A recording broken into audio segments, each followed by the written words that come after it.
Por acá fue donde lo sacaron a él. Lo arrastraron de la ropita, lo sacaron, lo dejaron allí a la carretera.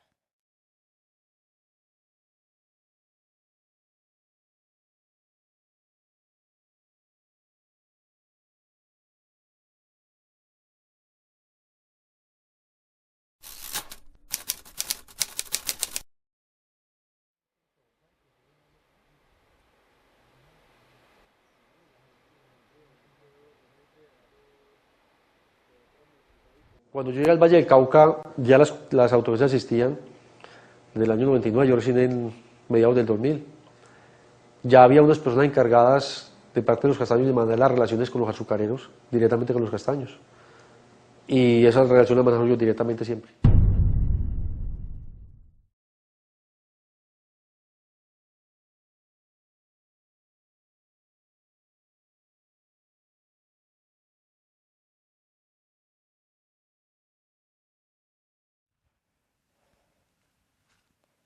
Allí ya lo encontraron y ya ahí lo recogimos. Tristemente, con su hijo.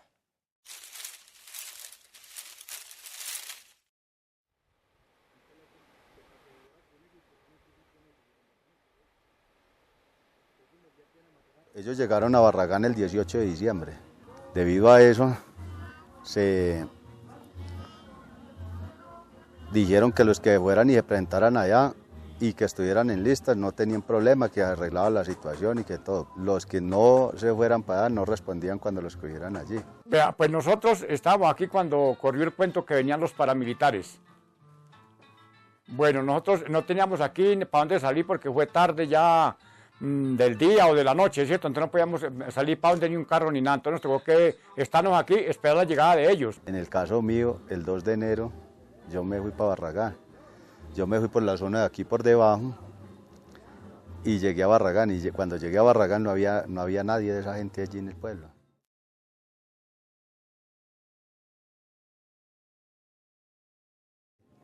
Resulta que estaba en un café allí cuando un muchacho civil dijo, uy, pobre gente de Santa Lucía, hoy deben de estar los paramilitares allá.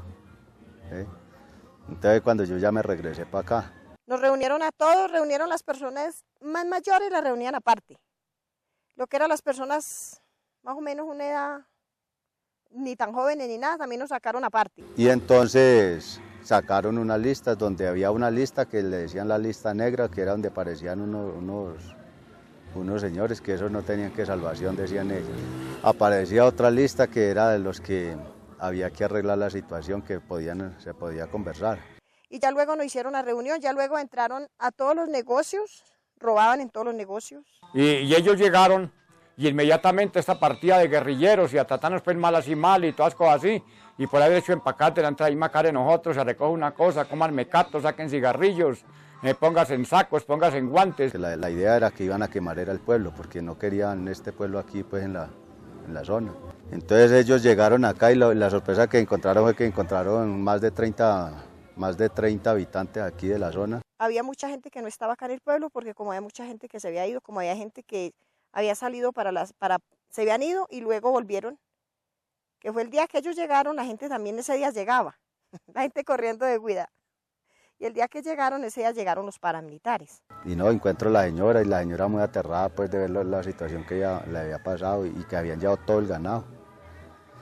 Y los niños míos pues llorando porque le habían llevado una novillita que era de ellos, que la querían porque la estaban levantando ahí a tetero y los manes la habían llevado. Esa gente robó mucho. Todo lo que veían se lo llevaban. Los animales, joyas, lo que hubieran, se llevaban las lociones, todo lo que encontraban lo iban llevando.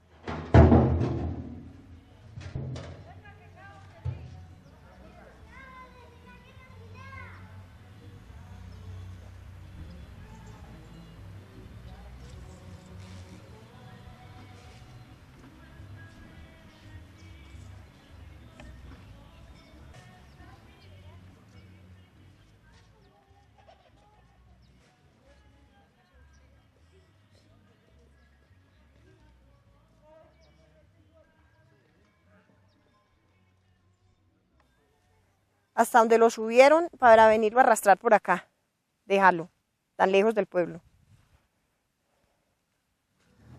Yo estaba cerrando un palo ahí de mismo de la finca, entonces el señor que los paramilitares mataron ese día, el señor estuvo cargando leña ahí de ese palo que yo estaba cortando. Y él estaba de la casa para allá, recogiendo una leña en una carreta para allá, para la casa de él. Entonces fueron por él y lo llevaron a la reunión, más nunca en un momento dijeron que lo iban a matar, ¿no? Lo llevaron a la reunión como a todos. Entonces yo viendo eso, pues yo me aterré mucho viendo pues cómo estaba que ya estábamos rodeados por todos lados. Entonces yo decidí irme para la casa, no bajé aquí al pueblo, sino que me fui para donde tenía la señora. Luego, pasando 10 minutos, nos dijeron que cada uno podíamos irnos para la casa. Lo último que hicieron ahí en la casa me dijo que a mí me ha gustado cargar las peinillas son corticas y yo tenía una peinilla cortica cuando me dijo uno de ellos, me dijo que se le regalaba peinilla. Ya más ratico llegaron a la casa de él y lo sacaron, se lo trajeron hasta acá lo mataron. Uno de los nervios, pues yo mismo le regalé también a peinilla. Y entonces se iba sobándola, porque esa era para mocharle la cabeza a un sapo, decía él.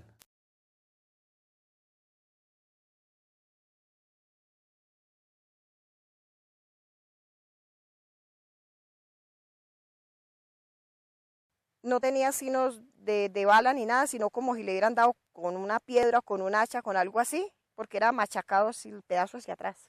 Le volaron toda esta parte así. Por acá fue donde ya lo dejaron a él, lo dejaron allá.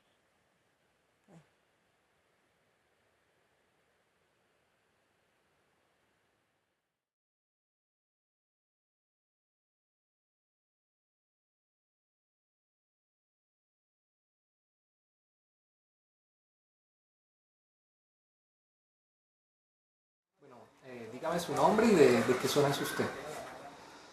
Bueno, yo soy María Lucila Corrales y yo soy de la masacre de Alaska.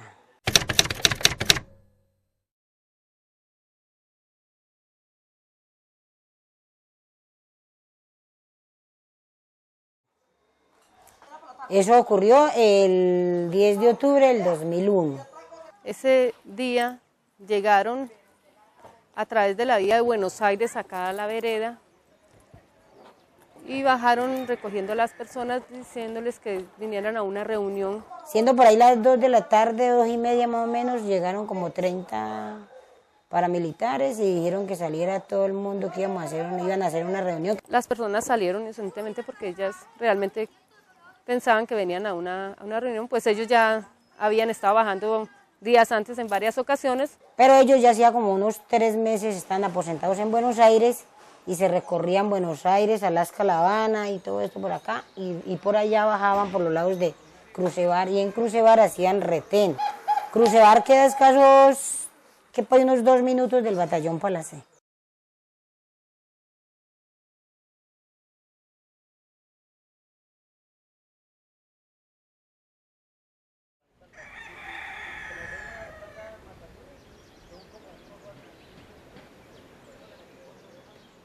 Entonces fuimos muy afectados hasta el momento en que llegó el nefasto 10 de octubre.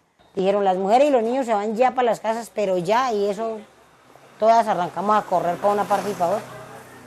Y a los hombres los dejaron solos y los pusieron a correr carretera abajo y ahí mismo les dispararon. En el que murieron, pues, casi todos los hombres que se encontraban acá en este momento en la vereda. Y ahí mismo salimos cuando ya estaban todos los campesinos tirados en el suelo, eran puros campesinos buenos, pura gente buena.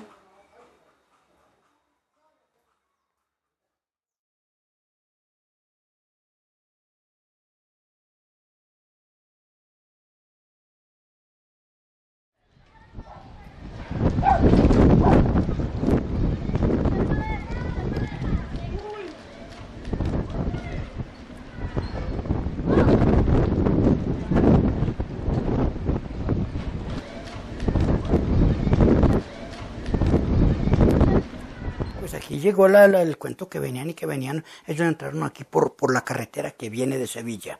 Ellos llegaron, ellos entraron aquí con un saldo de ganado. O sea que eso era como la defensa de ellos, que ganó por delante. Pero esa gente, los que llegaron, cuando llegaron aquí ya los otros han desparpajado. Se han abierto, eso fue. Ya llegaron y cuando ya comenzaron a hacer recoger la gente allá a la iglesia. Y ahí fue cuando comenzó ese percherón a ir sacando y le decía a los otros, llévelos, ya saben a dónde.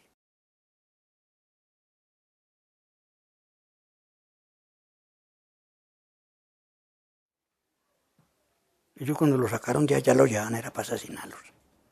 ¿Cómo los mataron? Pues dicen que desgollados, que ellos que los abrieron.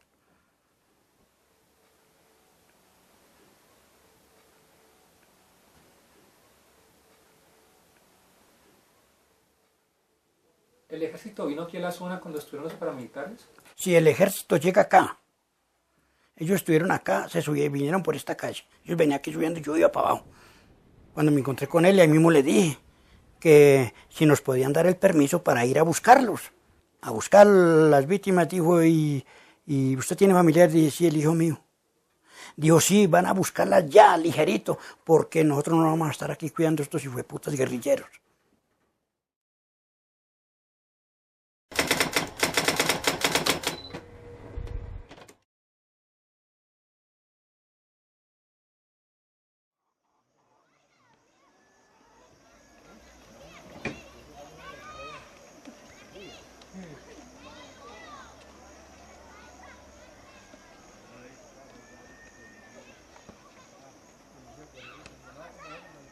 Pues ellos llegaron como, ¿cierto? Como cualquier persona llegar, como cualquier uniformado. Y entonces ya venían con la lista en la mano, me preguntaron por mi esposo, por otros, por don Iván, por Rodrigo, por Roberto. Cuando los vimos fue ahí que llegaron en un carro y todos nos sorprendimos y todos pues íbamos a escondernos y todos nos dijeron que nadie se moviera. Y pues que de dónde estaban y yo le dije pues que estaba en Tuluá. Entonces ya él me dijo que porque era que todos los hijuetantas le había dado por irse para Tuluá ese día.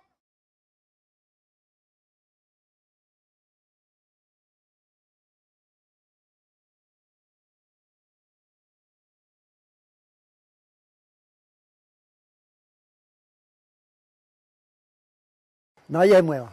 Entonces ya nos pusieron en fila aquí a todos. Ellos se atrincheraron en los andenes, empezaron a disparar, entonces yo bajé un colchón y metí mis hijos debajo del colchón porque pues para protegerlos de las balas. Entonces el que estaba encapuchado era el que iba diciendo, este no, ese no, los iban sacando, vayan, este no, ese no. Entonces ya nos dijeron que a la 1 de la tarde nos reuníamos, en una hora nos reuníamos allá en la caseta comunal.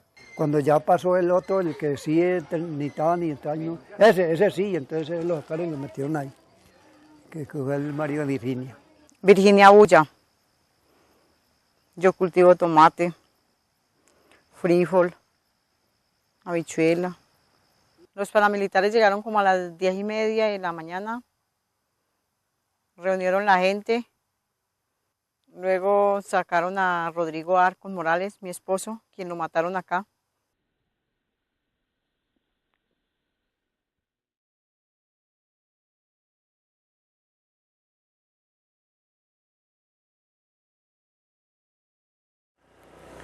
Cuando lo mataron a él, venían bajando con don Iván.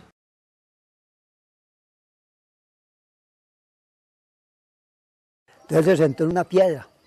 Dijo, ay, déjenme descansar. Entonces ya le gritó el comandante, denle a ese viejo. Y le dijeron, mátenlo. Y mataron casi en ese mismo instante a don Iván también.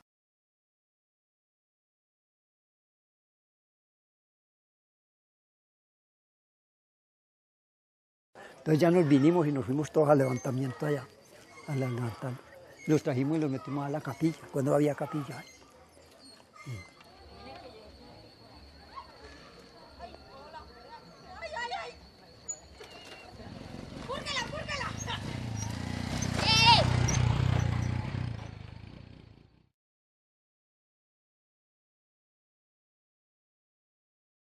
Resulta que por ahí aproximadamente a las 4 de la tarde llegó un grupo paramilitar aquí que lo comandaba un señor que les llamaban el Percherón. Yo era operadora de Telecom y había bajado a liquidar y subían la Chiva y me bajaron en la Diadema. y nos recogieron en el planchón, aquí en el polideportivo, nos recogieron a todo mundo y de la pila sacaron al finado Óscar Osorio.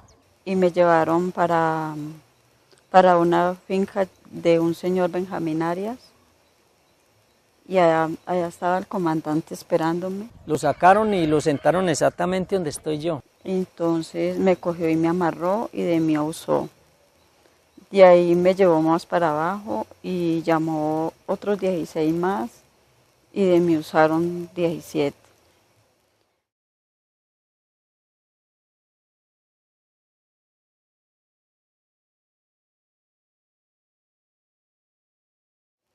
Ahí me tuvieron toda la noche, todo el día, me tuvieron 3 días y 3 noches por ahí en el monte. Decía que me iban a matar, pero no, es que no eran capaces de matarme. Yo no sabía que ya habían matado a mi compañero.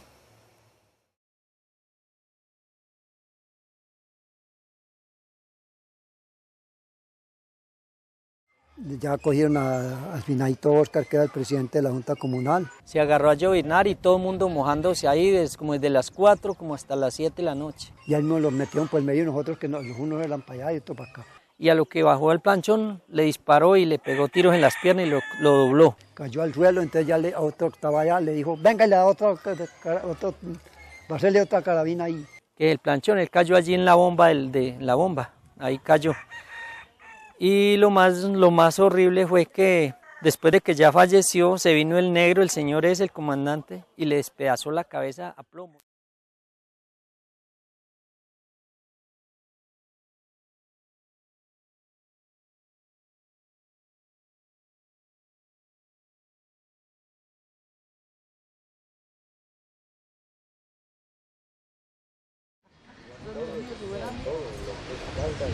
Tranquilo que yo voy a hacer el dulce para lo encuentro, entonces le saco un poco.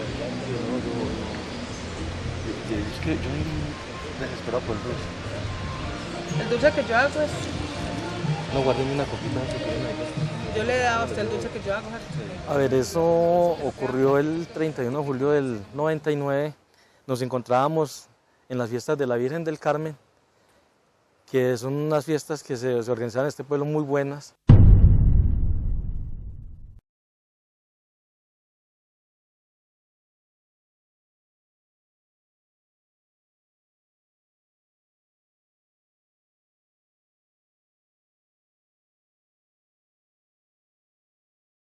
A ver, eso era tipo 7:30 de la noche, cuando ellos suben en 2 turbos por esta vía, aquí hacia arriba y pasan derecho.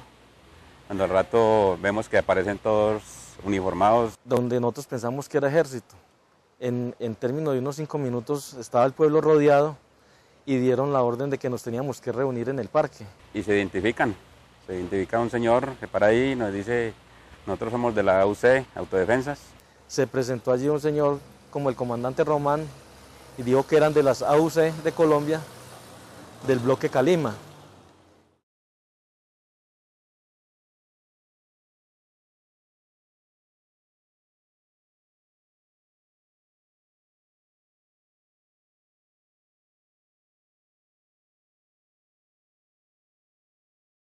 Después de que nos tenían aquí amontonados en el parque, empezaron venían unos personajes allí encapuchados y empezaron a retirar gente de este grupo y lo sacaron hacia la vía de Monteloro, donde sacaron al señor Oliver Urrea, al señor Orlando Urrea y su hija Sandra. Entonces ellos lo sacaron hacia la parte de acá. Cuando en eso, para los 5 minutos, se oyeron unos disparos. Ahí cogieron a 2 hermanos míos, una sobrina. Se los llevaron allí para el lado de yendo para Venus. Los amarraron, el uno aquí, el otro aquí, el otro aquí. Acá en este sitio cayó Sandra, acá en este cayó Orlando Urrea y a la parte de allí quedó Oliver sentado, amarrado de las manos. Y mientras tanto, la tercera brigada del ejército descartó que las 2 personas en la zona rural de Tuluá fueron asesinadas por las autodefensas.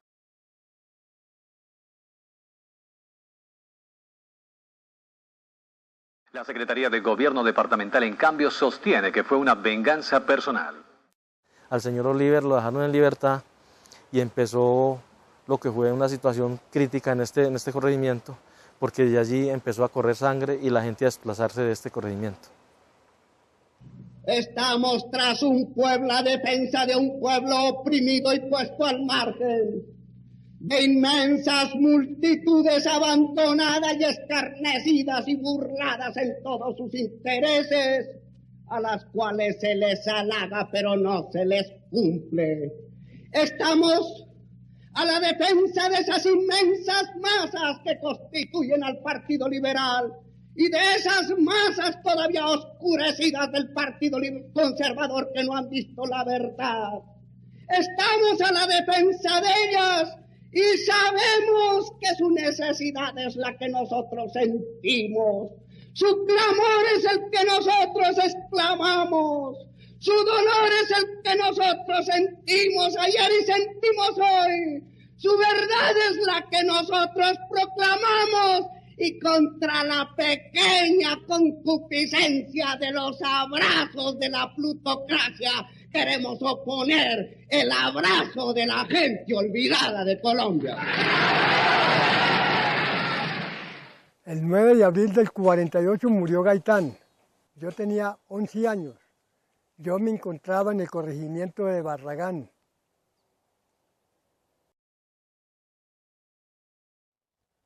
Luego de Barragán me vine a Santa Lucía, de huida ya de la política, porque yo a la edad de mis 11 años ya sentía que era liberal y me gustaba y me nacía ser liberal. Que había una pequeña casta que convertía su influencia política en ventajas económicas y sus ventajas económicas en influencias políticas.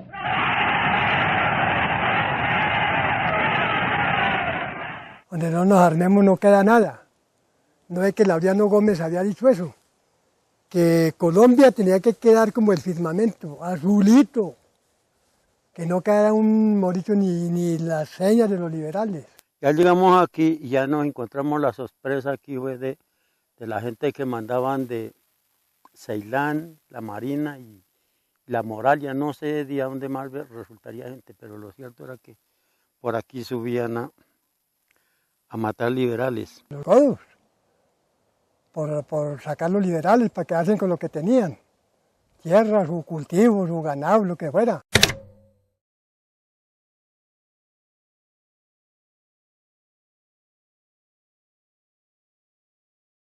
Y si uno de pronto dejaba a la mujer sola, pues la violaban o las hijas, en fin. Pájaro Godo, o sea, los paramilitares de esa época.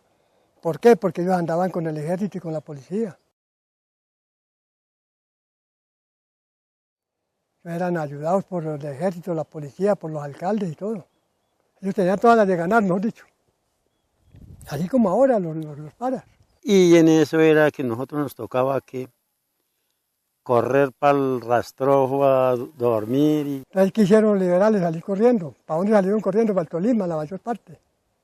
A refugiarse allá. Debido a eso fue cuando se me murió el peladito. Por estar durmiendo en el rastrojo, no teníamos ningún recurso para salir para afuera a llevarlo, ni nada, y tocó dejarlo morir. Ya les prestaron auxilio, en comida, en posada y todo, y los armaron, los ayudaron para que se armaran y volvieron otra vez para estas partes a rescatar lo que habían dejado. No encuentro la diferencia entre esas inmensas masas colombianas que se ven un día sometidas al cacique que se llama mentirosamente liberal y las oprime y les pone la botella de aguardiente cuando no dan el voto por él para seguirles el proceso y meterlos a la cárcel al día siguiente de su rebelión.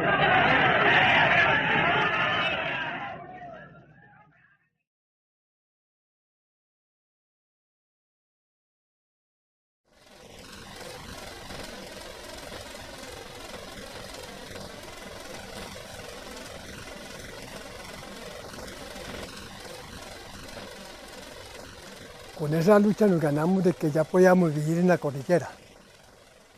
Ya podíamos venir a la cordillera, ya los que tenían las fincas liberales ya podían trabajar, que jornaleábamos, los que trabajábamos podíamos trabajar con más tranquilidad. Y y se acabó tanta cosa. Volvimos de nuevo a la tierra. No éramos perseguidos. Eso lo ganamos. Una vez había una lora y esa lora me decía todavía lo siguen jodiendo. Yo le dije que todavía. Una vez había una lora y esa lora me decía todavía lo siguen jodiendo. Yo le dije que todavía. Entonces la lora me dijo para que se dejan joder, si se juntan pa' pelear nadie los va a detener.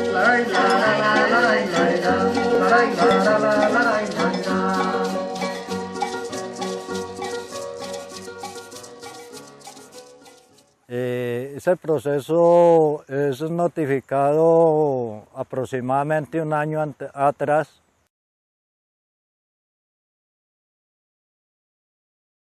Ya que con una masacre que realizó el batallón Palacé en el corregimiento de Monteloro, ahí a varias personas le dijeron que los paramilitares llegarían después.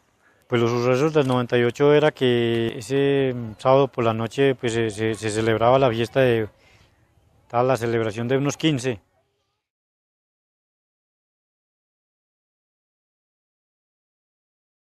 Donde llegó el ejército, pues que con tropas del batallón Palacé, y ahí fue donde hubo esa masacre, donde mataron gente que inclusive que ahí había hasta un minusválido ahí.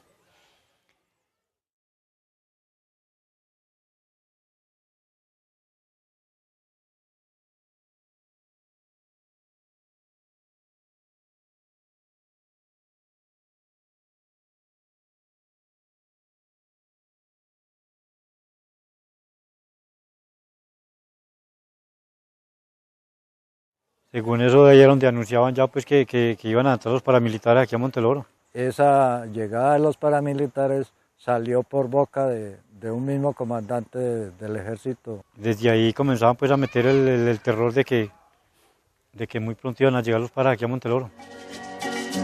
Alguien que oyó los balazos dijo que era militar, de esos que le están pagando para venirnos a matar. Alguien que oyó los balazos dijo que era militar, de esos que le están pagando para venirnos a matar. Y la lora al verse herida me quitó al uniformado, dijo que usted es del pueblo porque está del otro lado.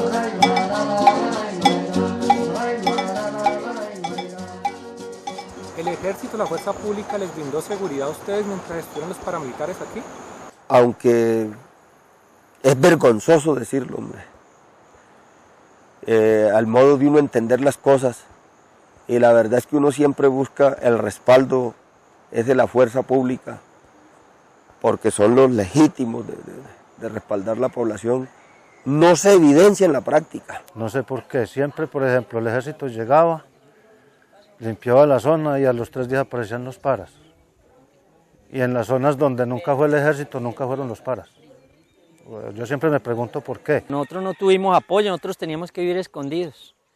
Escondidos de miedo de que ellos regresaran y nos encontraran, como la sentencia era que si nos veían nos mataban. Y pues presencia del ejército pues la hacían, pero no un rato, y se volvían y se abrían, y casi no encontraba a nadie en la carretera o por donde nos subían, no encontraba así. Era una rareza uno encontrarse el ejército. Nunca llegaron a mirar, a hacer un censo en la región o a recoger la gente, a brindarle respaldo, a brindarle protección. Por ejemplo, las principales masacres del Valle se hicieron cerquita a los cuarteles a la escuela Simón Bolívar de Tuluá, cerquitica se hicieron masacres muy grandes. En el batallón Palacé de Bugaí, a 15 minutos en carro, mataron más de 20 campesinos. No, la fuerza pública nunca hizo presencia, la fuerza pública nunca se presentó a la zona. Ellos sabían de que estaban los paras aquí en esta zona, pero ellos nunca hicieron presencia, porque ellos decían que eso eran mentiras de las comunidades que habían paramilitares en la zona.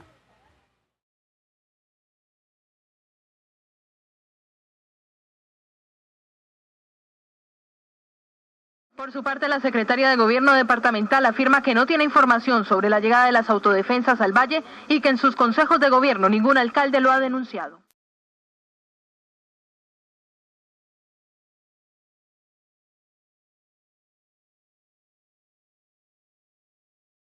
No los combatieron porque pues se sabe de que desde el mismo batallón, en los mismos carros que transportaban el ejército, salieron los paramilitares del mismo batallón. En la entrada del Placer, Nogales, por ejemplo, entraron unos paras y se encontraron con la guerrilla, entonces les tocó correr.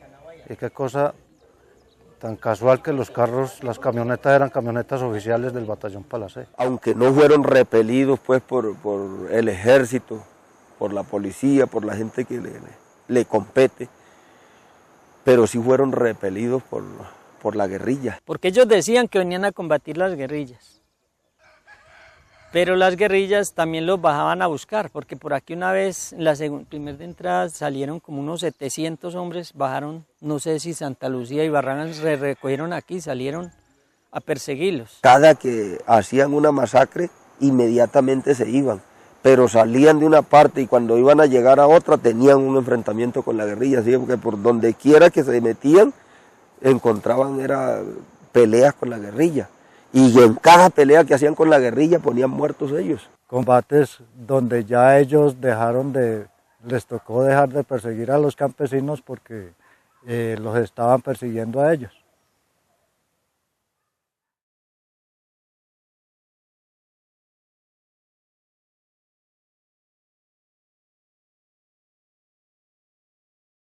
Pero que ahora con el transcurso de los años y que uno en este momento, este proceso, ve que lo único que hicimos fue mal al país en beneficio de unos pocos. ¿Quiénes son esos pocos? Esos políticos, esos militares que después se llenaban el pecho de medallas y que eran los que nos auspiciaban y nos apoyaban para que poder cometer los hechos que cometimos.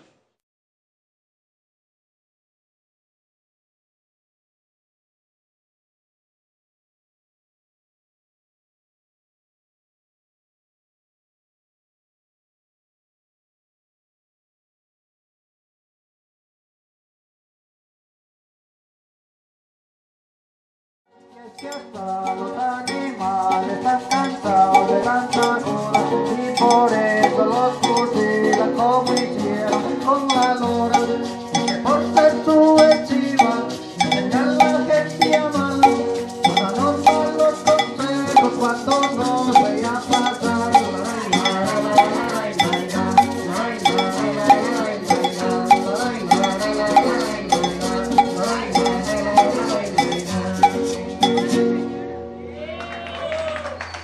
Pues de pronto ellos es que venían, que es que supuestamente a combatir la guerrilla. Y pues no creo, porque pues de todas maneras la mayoría de gente que cayó en este conflicto es gente pues que uno conoce, gente trabajadora. Ellos venían, mataban 1 o 2 campesinos y se volvían y se regresaban. O asustaban a la gente porque eso era lo que hacían, terrorificarnos. Entonces la gente de la población de aquí, de los pueblitos, fueron los más afectados. Pues de todas maneras ellos les tocó que abrirse y dejar todo y dicen a aguantar hambre al pueblo. Y claro, ahí está el blanco, porque despoblando a la gente, quitándole el ánimo a la gente, matando a los dirigentes de las organizaciones sociales, pues directamente el campesino abandona las tierras y se va. Este pueblo era fantasma, aquí habían más gallinas, marranos sueltos, por ahí uno le tiraba comidita porque uno que estaba acá. Y entonces ellos sí podrían llegar a hacer sus emporios, es adueñarse de las tierras de los campesinos y adueñarse de la riqueza natural que hay en ella. El mismo modelo que se utilizó para recaudar dineros para las autodefensas se utilizó en el Valle del Cauca con las azucareras. No, diferente. Pero se recibió dinero de azucareras. Cuando yo llegué al Valle del Cauca ya las autodefensas existían desde el año 99, yo recién en mediados del 2000. Ya había unas personas encargadas de parte de los castaños de mantener las relaciones con los azucareros, directamente con los castaños. Y esa relación la manejo yo directamente siempre. ¿Usted recuerda nombres de esas empresas? No, como le digo, siempre lo manejo directamente otras personas. A nosotros nos Cuando llegamos allá, la orden que nos dieron era que no nos podíamos meter con las azucareras, ya que había unas personas encargadas de eso.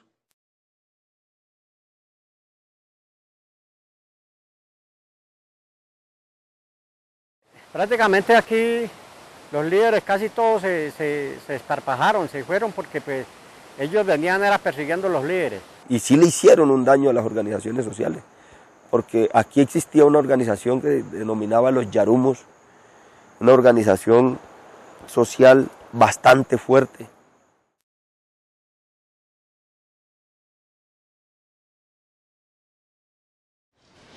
Quiero decirles que yo ahorita, en este momento, yo ya hago mi entrega de la Junta sobre lo que hay. No se haga mucha ilusión, porque todavía le toca medio año más. Pues digamos, todavía falta... Bueno, los Yarumos fueron organizados a través de las juntas comunales, donde inicialmente se conformó unas olimpiadas. A ver, yo los Yarumos vine a distinguir porque tuve la oportunidad de participar en 2 olimpiadas con mi comunidad de Venus. Participé en 2 olimpiadas. Y empezaron 5 veredas en el año 95. En el año 96 volvieron y se realizaron las olimpiadas y allí, o sea, estuvieron las mismas 5 veredas.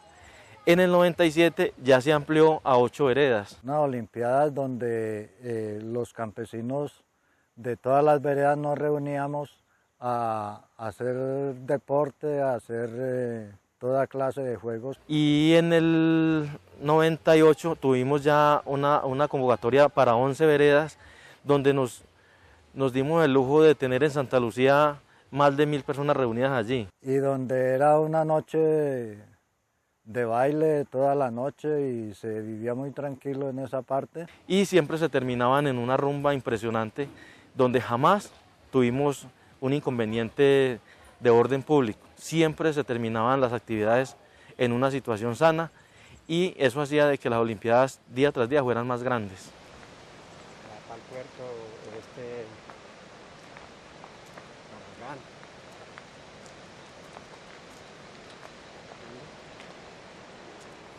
Los Yarumos, pues eso fue una organización de trabajadores campesinos bien unidos y bien fortalecidos, que también fueron perseguidos por los paramilitares por ser líderes de los campesinos y que favorecían al campesino. Cuando se comienza este proceso, se comenzaba a hablar ya de los planes de desarrollo del municipio, se hablaba muchos temas allí, lo que tenía que ver con medio ambiente, recursos para las comunidades, ya de que las administraciones tanto anteriores y muchas anteriores no les habrían cumplido a las comunidades. Entonces se tomó la decisión de organizar una asociación que fuera integrada por todas las juntas de acción comunal de la zona. Llegó un momento donde nos organizamos 16 juntas de acción comunal y conformamos la asociación y sacamos personería jurídica para poder trabajar. En materia organizativa pues íbamos cogiendo un avance bastante poderoso, ya que pues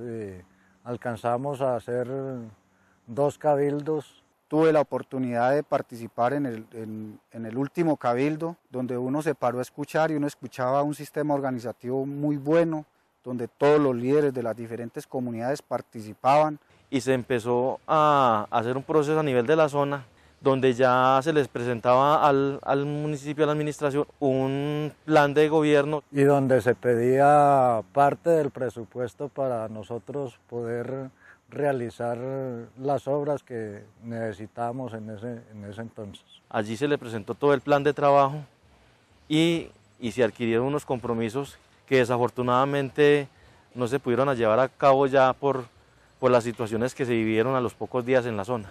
Aquí estaba una organización que llamaba Los Yarumos, una organización campesina que velaba por todas las comunidades en esta zona de acá de Tuluá. El paramilitarismo golpea específicamente a los Yarumos, pues ya que se veía de que la organización estaba creciendo. Inclusive teníamos ya pensado que para el año 2000 podíamos, con el acompañamiento de toda la zona rural, meter 3 concejales al municipio. Que me llegó una nota donde decían de que yo que todos esos dos yarumos los iban a matar y que yo era de los yarumos. La arremetida contra los yarumos empieza con la muerte de el compañero Orlando Urrea, que era vocal de la Asociación de los Yarumos.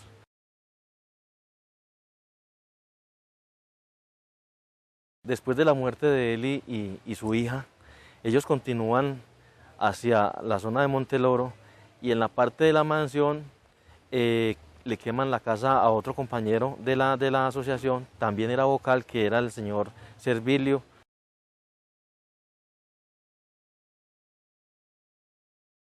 Y de ahí continúan hacia Monteloro, donde al otro día matan al señor Rodrigo Arcos, que era también vocal de la asociación.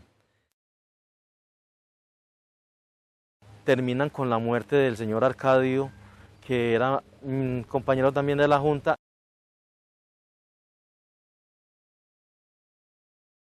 Dos años después matan al presidente de la asociación Los Yarumos, que era el señor Andrés Robledo.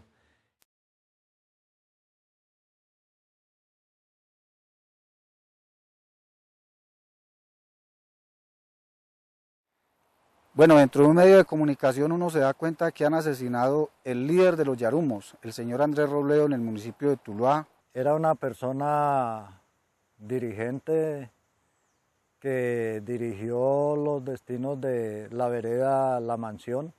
Porque era un hombre que veía mucho la situación del pobre, le colaboraba mucho a la gente del campo y se esforzaba siempre por conseguir proyectos para las comunidades. Es la pena porque se comenzaron a ver desarrollo.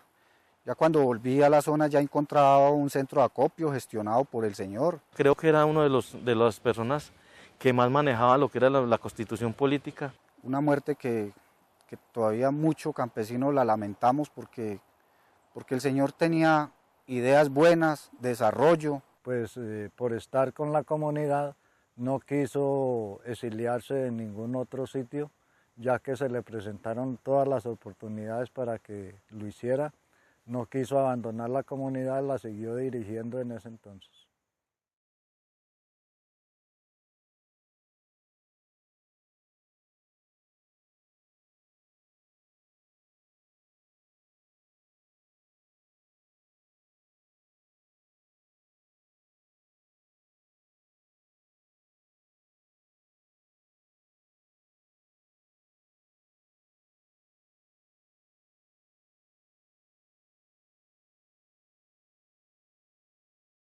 Durante 5 días, 42 miembros del bloque Calima de las Autodefensas rendirán versión libre ante un juez de justicia y paz en Cali. Las víctimas que se encuentran reunidas en Tuluá Valle podrán ver la indagatoria por teleconferencia. Estos son los 42 paramilitares que a partir de hoy deberán confesar por lo menos 300 crímenes que cometieron durante 8 años en las zonas rurales de Tuluá, Buenaventura y San Pedro. Justicia no, ninguna, porque aquí esa gente entró, hizo los masacres, aquí este pueblo es un pueblo, este corregimiento de La Moralia es un pueblo muy afectado por los paramilitares, por la violencia. Para mí es una región olvidada que no ha tenido como la recompensa por lo que ocurrió, por el abandono que hubo de las tierras.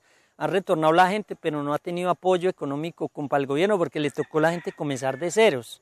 O sea, comenzar a limpiar su finca de nuevo, pues ahí puede ver usted al frente de la finca en Rastroja, la gente no tiene con qué. No, justicia no ha habido porque la verdad es que aquí hay mucha gente que fueron bastante afectadas y no han recibido ayudas del gobierno, nada. El gobierno manifiesta muchos apoyos, pero en la zona no se han visto. La justicia que consideramos que puede haber en esta región es que le devuelvan a todos los campesinos de esta región una gran inversión. Necesitamos el centro de acopio urgente, necesitamos el carrito para mover el producto, necesitamos apoyo para la agricultura. Que tenga también el respaldo a recuperar los bienes materiales que perdieron,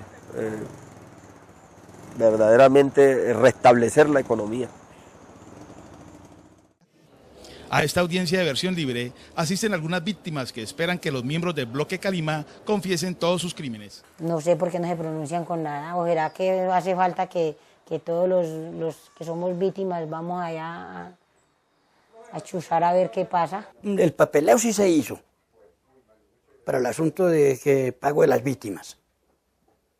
pero no han vuelto a llamar. Yo declaré en la Fiscalía de Cali y que me volvían a llamar y me mandaban cartas y hasta ahora no sé nada, no me han vuelto a llamar, no me han vuelto a mandar nada. Siempre llevan a que reparación de las víctimas, pero eso no propaganda. ¿Cómo hacen para que haya justicia si eso viene desde el mismo gobierno? ¿Ah? Luchemos juntos contra la corrupción, y así cambiamos mundial nuestra nación. Luchemos juntos contra la corrupción, y así cambiamos mundial nuestra nación. En distintas versiones y declaraciones, jefes paramilitares han mencionado nombres de funcionarios públicos, nombres de personas vinculadas al sector productivo del Valle del Cauca. Pero el Estado en sí no se ha dignado en recoger esa verdad.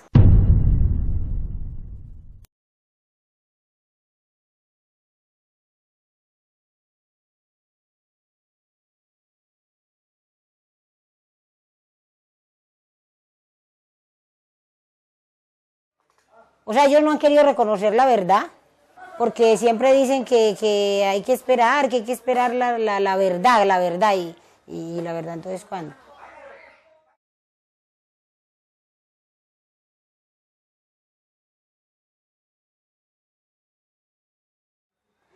Porque es que dicen que reparación de justicia y paz es solo plata. No, eso no es. Solo plata no es reparación. Reparación son tantas cosas, pero entonces uno dice, ¿cómo hacen ya para repararse y cómo hacen para volver una persona que uno quería tanto y que lo mataron? Por eso no hay justicia, porque eso se tapa con plata. Entonces una persona perdió a su padre, perdió a sus hijos, perdió lo que sea y se le da una plata y no hable más. ¿Por qué? No, ya como usted ya se le pagó, ya qué va a hablar.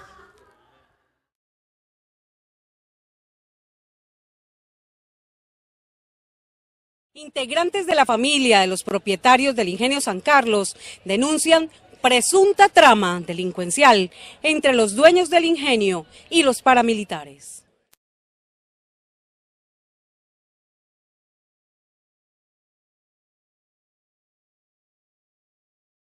El paramilitar HH denunció en el 2008 y lo volvió a hacer hace un par de meses, que salió en El Tiempo la noticia, con el nombre de María Clara Naranjo, de un antiguo gerente del ingenio, de sus vínculos con el paramilitarismo.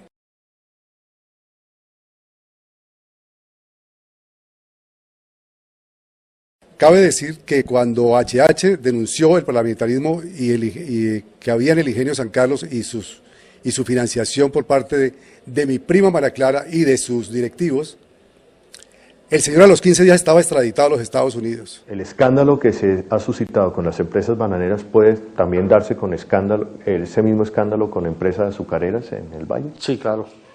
¿Es muy grave para el país lo que hay ahí? Yo creo que es muy grave para el país que empresas legales de ese país sean las que hayan financiado la guerra de ese país para beneficio propio.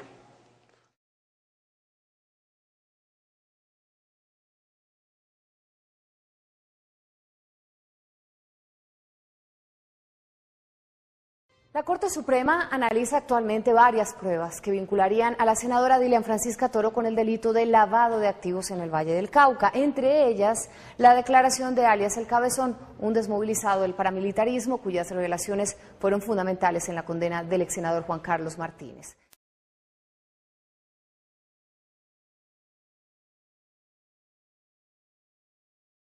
Además de Martínez, sus testimonios salpicaron a la senadora Dilian Francisca Toro. Las afirmaciones en esta entrevista hacen parte de las versiones que ha rendido en Justicia y Paz y están en el expediente de la senadora Toro en la Corte Suprema de Justicia.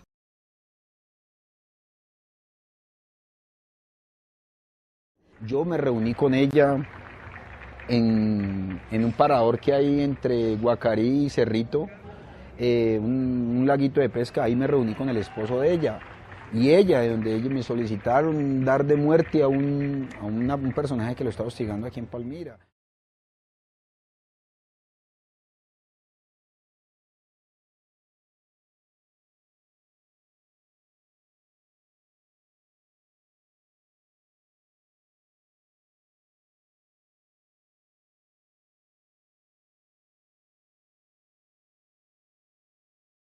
son más responsables ellos que nosotros. Ellos desde la legalidad utilizaron ese dinero para financiar una guerra que era en beneficio de sus emporios económicos. Entonces, algún día también tendrán que responder y ojalá que no sea muy lejano.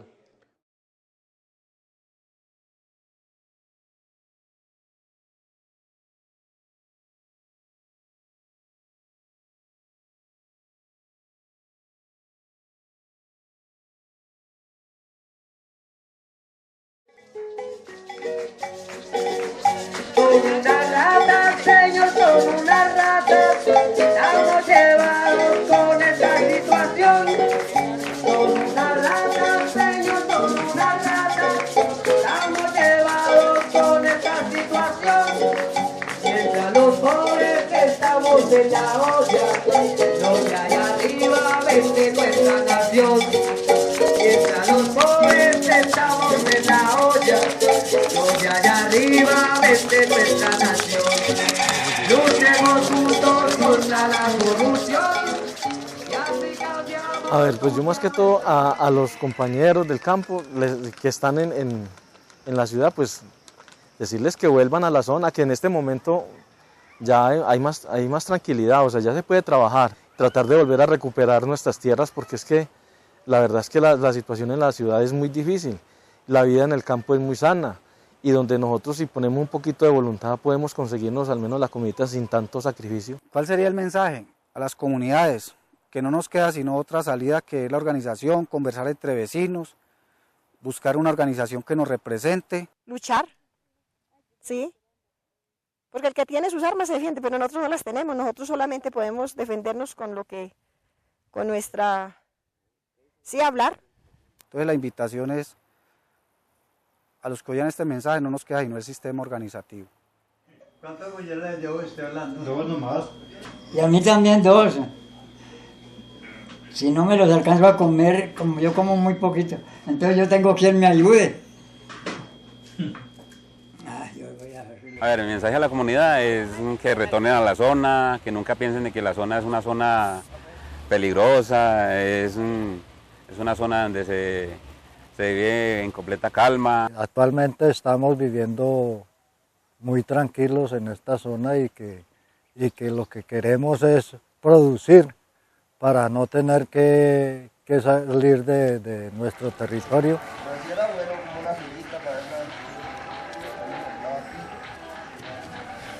A la sociedad, decirles a la juventud que honren esos seres que se llaman padres y que son padres buenos y que no caigan en el error de la guerra, porque la guerra no es nuestra, la guerra nos la han creado otros intereses, tanto multinacionales como aquellos ricos que quieren defender sus intereses sacando las comunidades para apoderarse de sus territorios. Nosotros queremos que el Estado reconozca esa parte de que nosotros no somos personas terroristas, somos personas del campo que queremos trabajar y buscar un sustento para nuestra familia sin necesidad de guerra.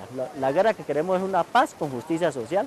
Como cuando pasó la guerra, cuando murió Bolívar, que Bolívar dijo: si mi muerte contribuye para que cesen los partidos y se consolide la unión, yo bajaré tranquilo al sepulcro.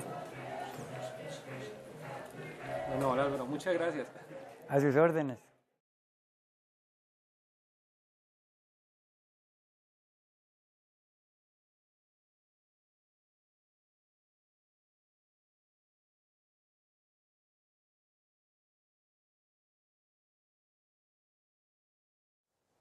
Y una vez iban ese par de pájaros y de putas, Laureano Gómez y Mariano Espina Pérez, por la calle, cuando vieron la cotudita, dijeron: ve, vamos a mamarle gallo a aquella puta cotuda.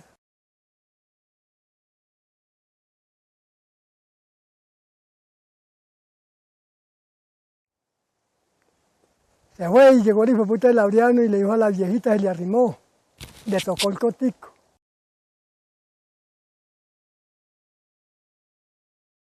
Dijo: ¿usted qué es esto?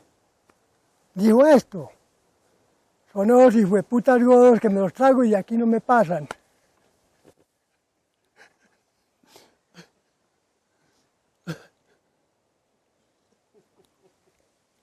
Casi se los tira, ¿no?